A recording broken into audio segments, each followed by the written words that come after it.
బత్తాయి ఇది విను.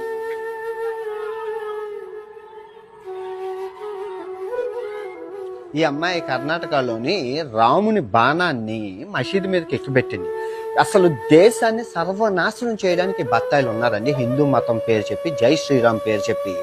వీళ్ళకి తెలియని విషయం ఏంటంటే, నిన్న మోడీ గారు యుఏఈ షేక్ మహమ్మద్ గారిని కలిసి హగ్గు చేసుకొని ఆ మొత్తం అసలు అంగరంగ వైభవంగా షేకులందరితోని తిని మొత్తం హిందూ మతాన్ని వర్ధిల్ల చేసి వాళ్ళ జనగణమన వందే మాత్రం వాళ్ళు పాడుతుంటే, ఇక్కడ వీళ్ళు మత విద్వేషాలు రెచ్చగొట్టి వీళ్ళ ఎజెండా ఏంటో తెలుసా? ఈ బత్తాయిల ఎజెండా హిందూ ముస్లిం కొట్టుకొని చేస్తే వ్యాపారం చేసుకోవాలి.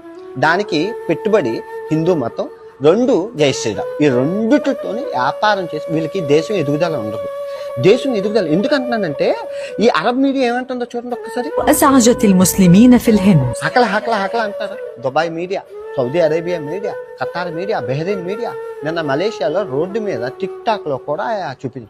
10 రూపాయల ఆర్టిస్టుల వల్ల ఇప్పుడు దుబాయ్లో హిందువులు ఉన్నారా? ఎంతమంది పనిచేసుకుంటున్నారు కూలి పని? బెహ్రెయిన్లోని, ఖతార్లోని, మొత్తం కువైట్లోని ఎంతమంది హిందువులు కూలి పనులు చేసుకుంటున్నారు? కొంచెమైనా రెస్పెక్ట్ ఉండాలి వారికి. వీళ్ళు ఇక్కడ 10 రూపాయలు కక్కుర్తి కోసం మసీదుల మీదకి, చర్చిల మీదకి ఆడొచ్చి 15 నిమిషాలు చాలంటారు. ఈడొచ్చి రోజు తెల్లాలెగిస్తే ఏ మత విద్వేషం లేకపోతే క్రియేట్ చేసేస్తున్నారు. మత విద్వేషం క్రియేట్ చేసి పక్కన గొలుపుకుంటున్నారు. ఇదే వ్యాపారం అయిపోయింది దేశంలో.